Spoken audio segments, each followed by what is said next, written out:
guys, how's it going today? So today on the show, I'm super excited to do this. It's kind of something we started doing last season, and we're just going to continue right on to kind of get the car where I want to, and that is improve the handling. So last year we started by swapping out the stock sway bars for a set of Hotchkis performance sway bars, both the front and the rear. And this affected the handling huge. Like, it was a night and day difference when I took the car out after the install. It really made a difference. So this year we're going to continue on that same path. We're going to start by lowering the car a little bit. To tackle that, I decided to go with a set of Eibach lowering springs, the Pro Series. Now, the Pro Series is going to drop my ride height about 1.7 inches, which is a fair bit lower. The Challenger, as you know from factory, sits quite high, has quite a bit of wheel gap. So there's a lot of room to come down in that for not only a sportier stance that kind of looks better, but it'll actually make the car handle better because we have the lower center of gravity as well. On top of just lowering the car, these springs are a lot more performance oriented. Although they're not as crazy as a straight up racing set of springs that are super, super stiff, these have a progressive spring rate, so they are kind of super tight when you need it, but also comfortable enough that it's not going to punch your kidneys out when you're just daily driving on the road. It's kind of a best of both worlds sort of setup, where you can get that performance, but also the comfort. But I didn't want to stop there. On top of that, I really am a big fan of Bilstien Shocks. And I know that the later years, the Challengers with the super track packs got the Bilstien B6 shocks in them. So having installed a set of Bilsteins on my Jeep, which drastically night and day improved the ride of my Jeep, I decided to pull the trigger on a set of B6s. So I basically have a very similar setup to a modern day Challenger with a super track pack, basically. So of course, when you're tackling suspension like this, especially springs and struts, you need a safe way to be able to compress those springs as they are under tension, and just trying to get the spring out of the car can result in a very dangerous situation if you don't have the proper equipment. Because I don't have the proper equipment, my good friend Matt, who's helped me with so much of my stuff already, God bless the guy, he does, of course, have the right equipment. So I decided to take my car over to his place so we could tackle this install safely.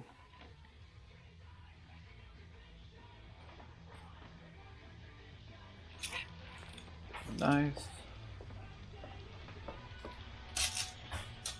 And then in the rear,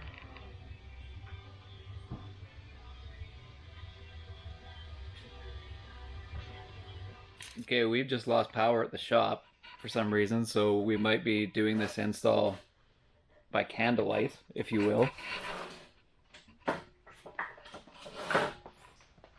I mean, thankfully, Matt's got a bunch of battery-powered work lights, thankfully. But still, interesting start to the installs.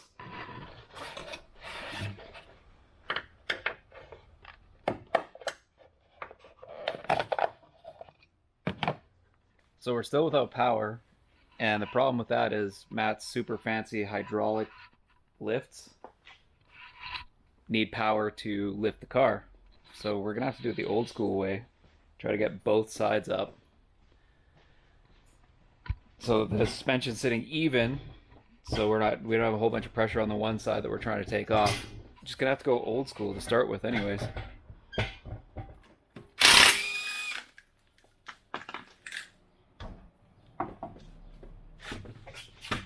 Very nice.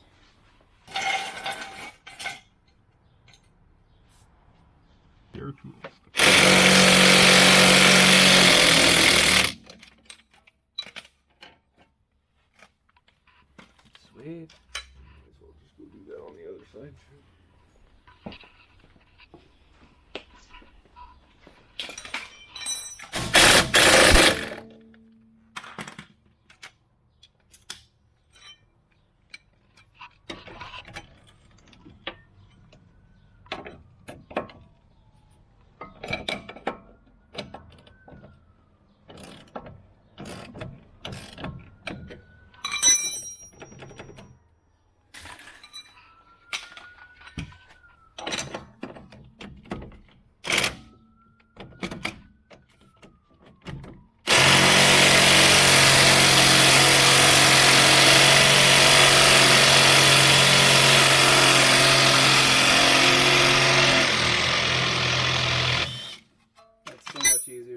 Do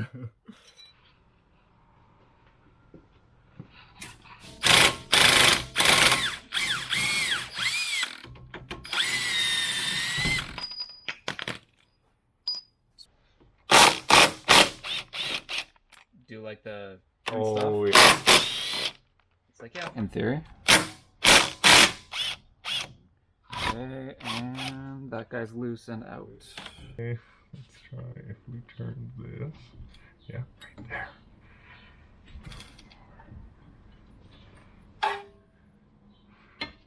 Okay, keep some good pressure on it because it's going to come up here in a second.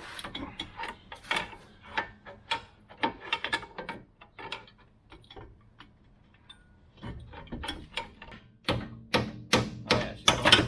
There it goes. Hell yeah. Okay, relaxing. Yeah, you can. Woo! 780 and 780, so they should be the same side to side. Oh, I remember the rear shocks.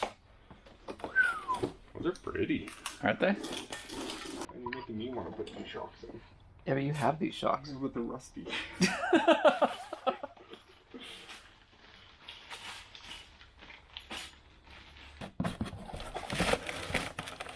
Ooh, fancy. Fancy, fancy.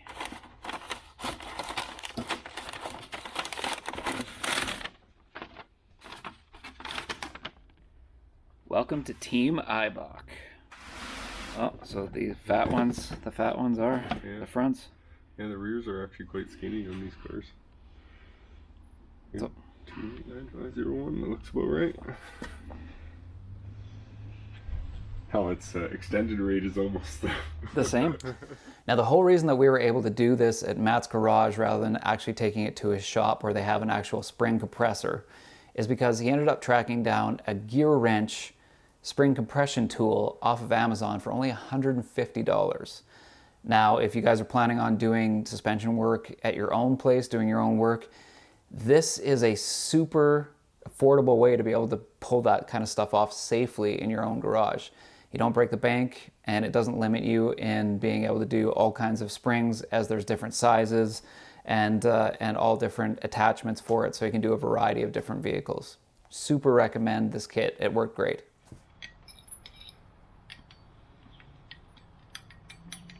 These are the safety bolts.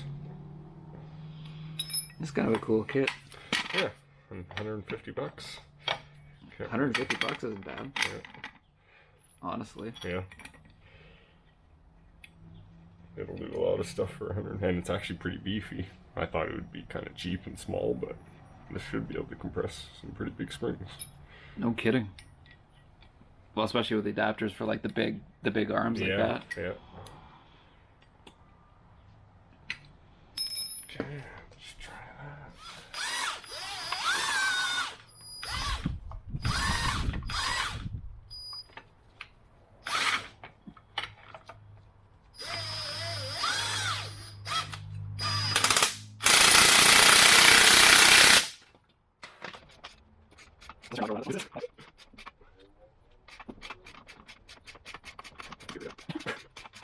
So one thing that you do have to pay attention to when you're doing a spring swap like this is the direction that the spring is facing.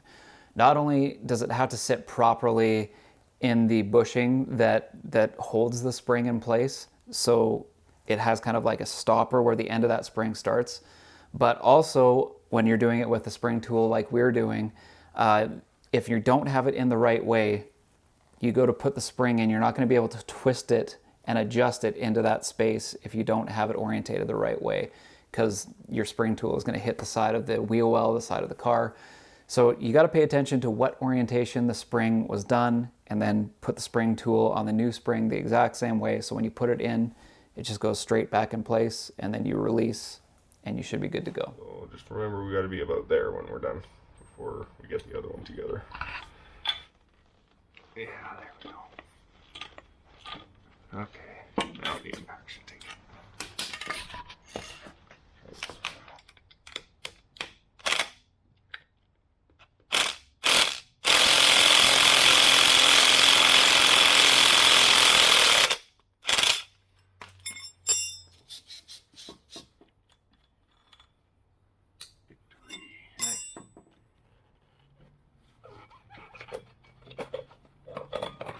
Okay.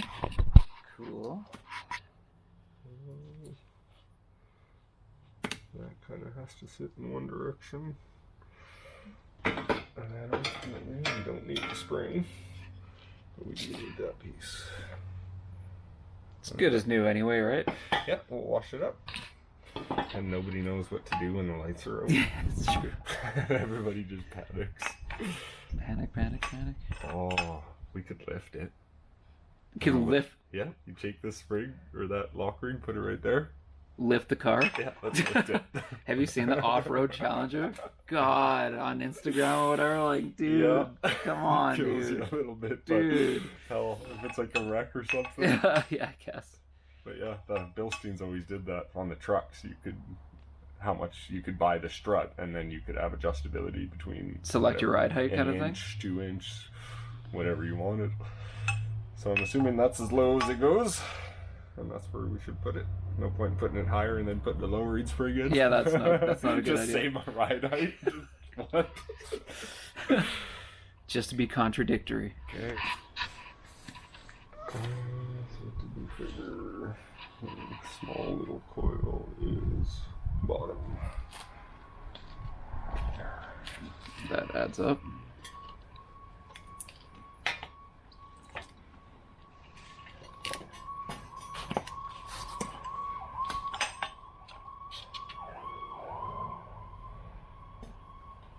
It's not like it's designed to sit on them or anything.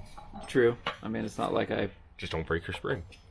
Fair. Look at that. We can almost get these caught without compressing them. That... That's perfect. That's quite a bit Here, lower. sit on this. That's quite a bit lower than, like... You're dead right. Like, it's almost... You could almost start to thread that bolt. We are. We don't need to even compress it. That's hilarious. So that thing came with a new nut. That's actually hilarious. So Houston. Okay. Oh, hold on. There we go. Cross-threaded on. All right, there's a good start. That's twice as many threads. Just think about it. It's way better. Hold stronger. Oh man, this is going to be such a better suspension setup.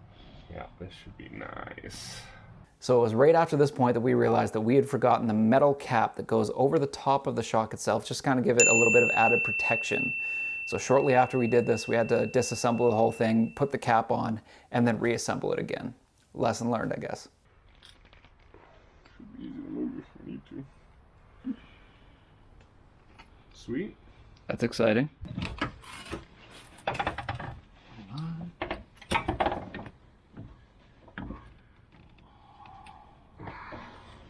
Let's try turn the steering all the way this way. Okay. Okay.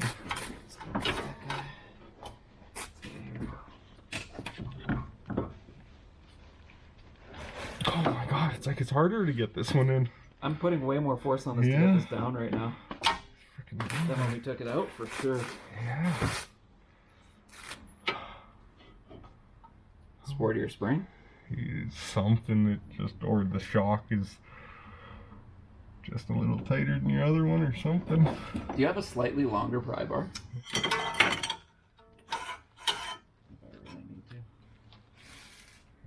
Still there. Yeah. Okay, so I'm bottoming out on... I have no idea. Looks like a sway bar. Am I bottoming out on?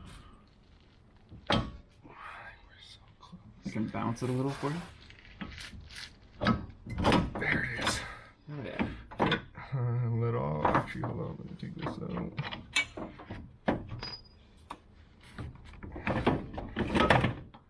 Okay, oh, hold on. Okay, let up a little bit. Yeah. A little more.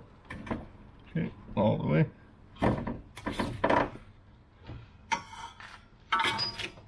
That takes a little bit of pressure. It's almost like this car is 4,000 pounds. Right.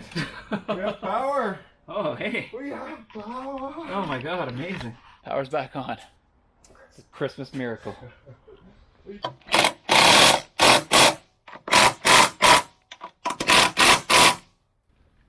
Yeah. Good.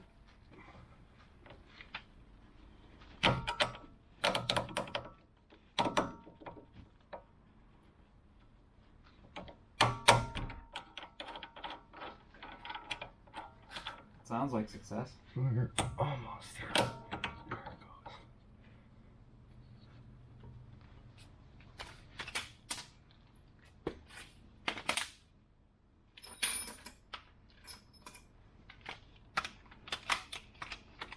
That's a win.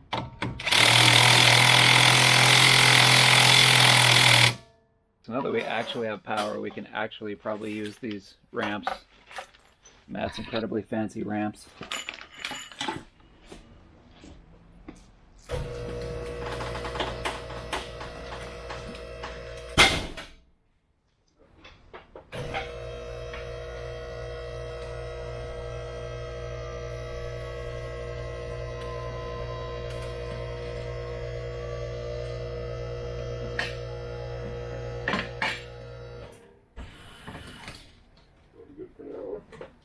And that's handy. That is 1, 2. Man, your bar stations. Bar station. Give her a couple bounces. That's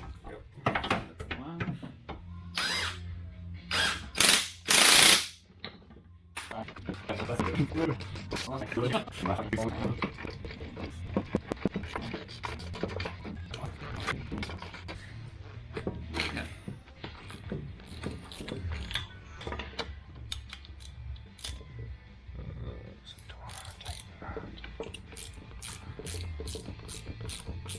Theory.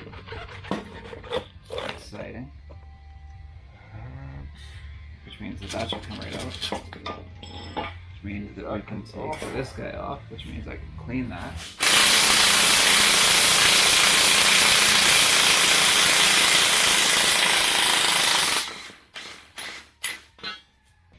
Yeah, there you go.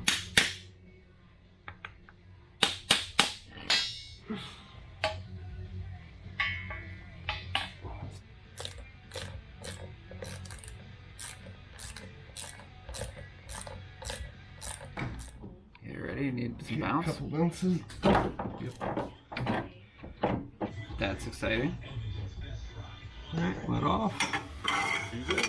Now moving on to the rear of the car, normally when you do rear springs on a Challenger, you would have to drop the cradle out to be able to remove the tension on that spring enough to be able to take the old one out, swap the new one in.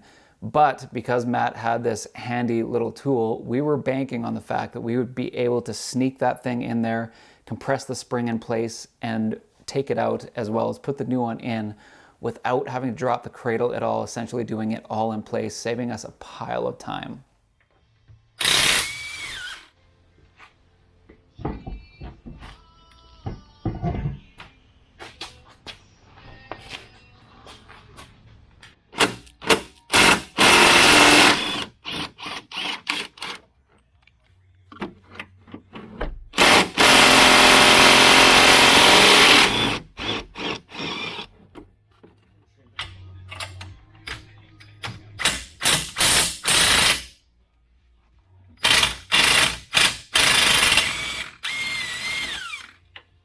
Okay, now the worst part is trying to get these old shocks out because we're not dropping the cradle to do it. So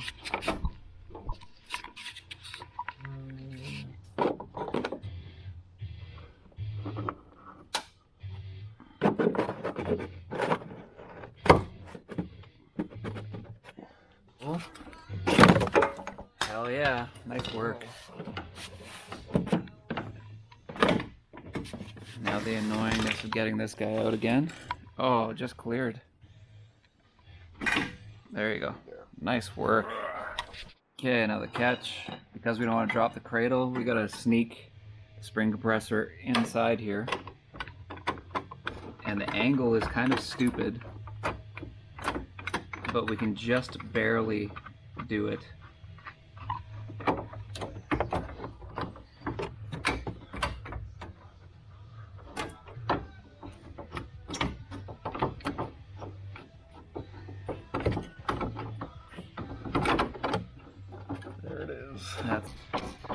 part. Yeah. Cool.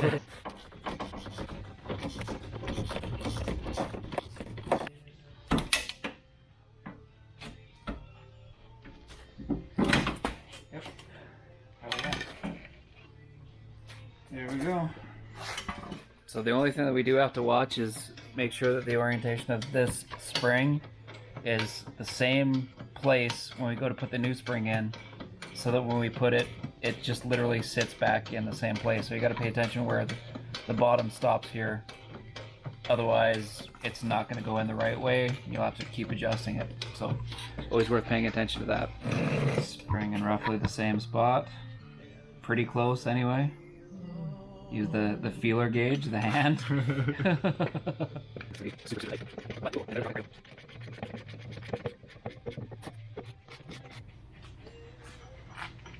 Lots of prying.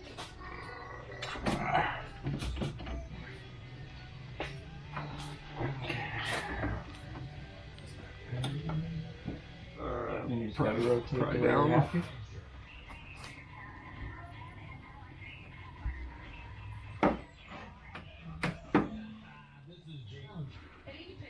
You look like we're gonna line up right there, so let off. Uncompress that guy.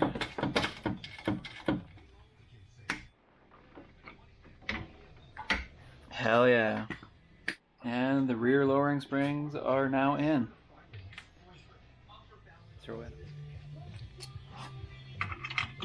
Yeah. And whatever we take on the other side, yep. Compress it as hard as you can and see if we can get her in.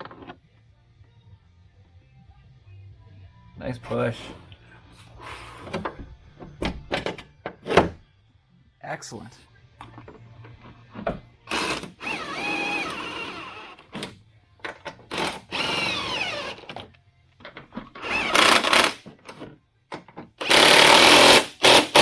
Beautiful. Look at that guy. New suspension. Life is great. All right.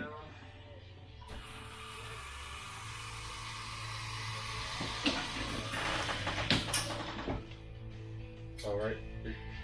Our ramps don't go low enough. Oh, We're gonna have to that's an issue. That's Hey, it's lower. It's definitely lower because we literally can't get the... Okay. So now we're just torquing down the wheels. It's time to do the final tests. What's the new ride height sitting at? I'm super curious where the ride height's at. Where the ride height is at. It's gonna be a fair bit lower. It already looks a lot lower, which is great. 29 and a quarter-ish. Yeah, that's sitting right where my car is. Yeah, 29 and a quarter. It's sitting really even. 29 and 3/4. And that'll probably sag a little bit.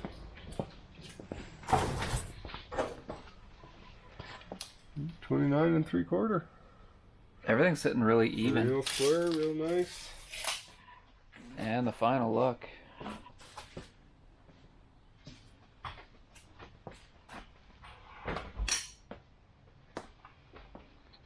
Definitely a lot lower. I mean, it goes without saying, but definitely a lot better look. It looks really sharp. I'm really curious how it's going to drive, which will be... That'll be a whole nother. With the new shocks and the new springs, like, it'll handle so much better.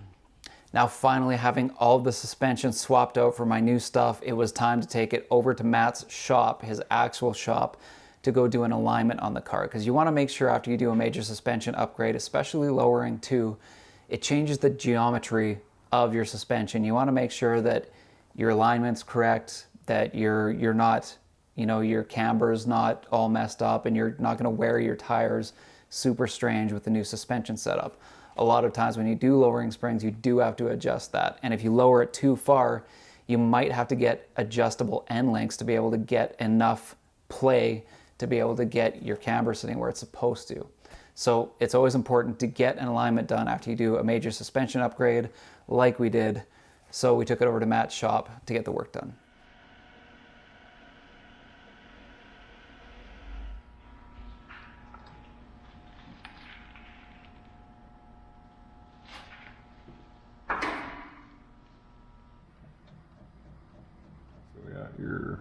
You're right in the range for even the newer RT suspension. And 0.60, so yeah, you're not far off.